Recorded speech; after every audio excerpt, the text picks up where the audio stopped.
Mu gihugu cy'u Rwanda tumaze guhomba ibyamamare byinshi cyane, umubare w'ibyamamare bimaze gupfa ntiwabasha kuwubara. Mu Rwanda hamaze gupfa ibyamamare bitabarirwa, bitabasha kubarwa. Guhera mu mwaka w'ibihumbi bibiri na makumyabiri kugeza mu mwaka w'ibihumbi bibiri na makumyabiri na gatatu tumaze guhomba ibyamamare bigiye bitandukanye.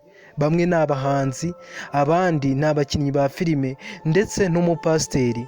Ntitwakwibagirwa rero kubabwira yuko umwe mu bakinnyi ba filime muri sinema nyarwanda wamamaye muri filime nka Seburikoko, I Kigali si Ikigoma n'izindi nyinshi cyane mwamumenyeyo kuko ni umukinnyi nyarwanda wari umaze gufata izina ritoroshye kuko yari akunzwe na benshi. Bikaba byababaje na Seburikoko nk'uko yabisobanuye.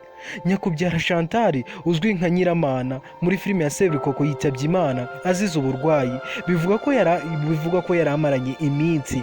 Gusa umwe mu bakunzi biwe cyangwa se mu nshuti ziwe bigeze no gukinana ngo filime yasobanuye yuko ngo ubu burwayi yarabumaranye igihe kingana n'umwaka. Uyu Nyiramana rero yitabye Imana mu gitondo cyo kuri uyu wa gatandatu tariki ya 2 Nzeri 2023 azize uburwayi yari amaranye igihe.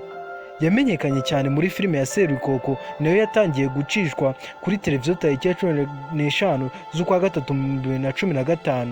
Anamenyekana mu yitwa ngo I Kigali si Ikigoma. Yagaragaye rero no muri iyi filime I Kigali si Ikigoma nk'umukinnyi wari uzi gukina filime washimishaga benshi, byababaje imbaga y'Abanyarwanda.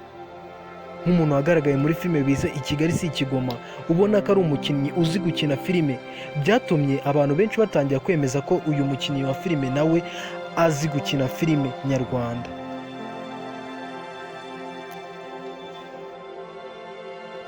Nyiramana rero wamamaye muri filime zigiye zitandukanye nk'uko nabibabwiye, yakinnye muri Seburikoko akinana n'uwo bise Rulinda, yaje no gukina ngo I Kigali si Ikigoma kandi ayikinamo neza.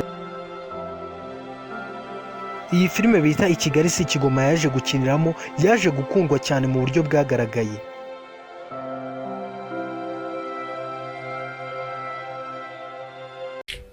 Ibyo nariye byose ugera mu mwahise nigere mu kazi. Wowe ino modoka nitsimbura hano do ndakurahiye. Fungura igipangu nigendesha. Funga igipangu mu mfunguzo n'ingufuri byose ubifunge. Ndavuze fungura igipangu wana. Ndavuze ngo funga hariya. Fungura ariko wakigura iki? Reka nkubwize ukuri, iyi modoka irava hano ari uko kuri kose nshaka kumenya. Wowe ubwawe ukunyibwira ugukuye mu kanwa kawe. Akagera se mani ngire mu kazi.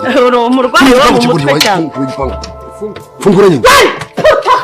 Anga oya rwose Nyiramana rwose ngusabye imbabazi mfukamye kandi buriya. Ingeri z'abantu batandukanye mu Rwanda bababaje cyangwa se bashenguwe n'urupfu rwa Nyiramana, umukinnyi muri sinema nyarwanda. Byababaje benshi. Iyi nkuru yatangajwe n'uriya ngo ni Intare y'Ingore. Iyi nkuru rero n'undi munyamakuru Ndahiro Papi nawe yahise ayitwitinga cyangwa se ayikira kuri WhatsApp kugira ngo abantu benshi bahise bayibona bamenye amakuru y'ibyabaye. Inkuru mbi rero yatashye i Rwanda. Ngira ni twese turabizi ko nta herezo ryiza ry'ubuzima ribaho, niho bishyira bijya, niryo herezo rya buri wese. Binababaje kumva yuko twese ariho tuzajya. Ngira ni ugire uko ridashira Nyiramana cyangwa se Nyakubyara Chantal.